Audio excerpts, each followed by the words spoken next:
Welcome back to Simply Women's Health with CeeJay. Today we're going to talk about treatment options for hot flashes and night sweats. So the thing with hot flashes and night sweats is what you do about them is really going to depend on the severity of your symptoms. Some women will have very mild symptoms. They just need to wear lighter clothing, maybe put a fan up by their bed at night. Some women will have severe symptoms and they need to employ different treatment options. As I say to all of my patients who are struggling with or complain about menopausal symptoms such as, again, hot flashes and night sweats, you don't have to do anything at all. Nobody ever died from a hot flash. Now, you can be miserable, but in all likelihood, it's not going to kill you. If you want to try to keep things as natural as possible, lifestyle changes. Exercise on a regular basis. Try, if you are a smoker, stop smoking. If you are a person who consumes caffeine or alcohol, those two chemicals can actually trigger hot flashes. So see about cutting back on those things. Stress, if you are under a lot of stress, that can cause you to have hot flashes. Yoga, meditation, those kind of things. Sleep with a fan on, like I said, layer your clothing. Those are all things that you can try to do. Avoiding hot beverages as well is another thing that you can that sometimes can help with that. So if you are wanting to do more of the naturopathic remedies, there are what are called phytoestrogens. These are things that are chemicals that are found in nature. For some women, they work great. For some women, I would say it's like spitting in the wind for some people. It doesn't work at all. And unfortunately, there are no studies that actually recommend any of these things. But like I've said, anecdotally, I've had patients over the years that did really well with these. One of them is soy. One of them is flaxseed oil, red leaf raspberry tea. There is black cohosh that is available on the market. And the thing with all of these is they have not been approved by the FDA. And especially things like black cohosh, you really do have to use that with some caution. These things can have some side effects and they can affect your health. So if you are interested in using any of the naturopathic remedies, I do recommend you check with your healthcare provider. There are some non-hormonal medication options, such as antidepressants or SSRIs.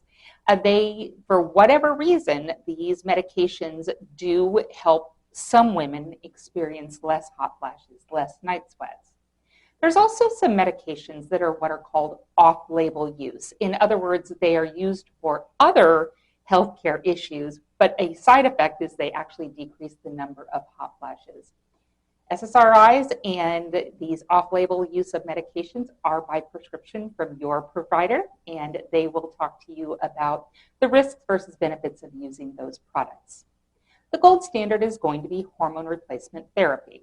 Now, not everybody is a candidate for hormone replacement therapy, and so again, this is something you would need to talk to your healthcare provider, and they would need to prescribe it if it is right for you. If you still have a uterus, you take a combination of both estrogen as well as progesterone. The estrogen is what's going to help with your symptoms.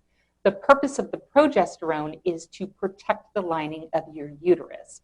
If you have a uterus and you take estrogen without progesterone, it can overdevelop the inside of your uterus, and that can lead to cancer down the road. So if you have a uterus, again, make sure you're taking a combination of both estrogen as well as progesterone. If you do not have a uterus, you can take estrogen alone. There are pills, there are patches, there are rings, there's all kinds of different products, and they work.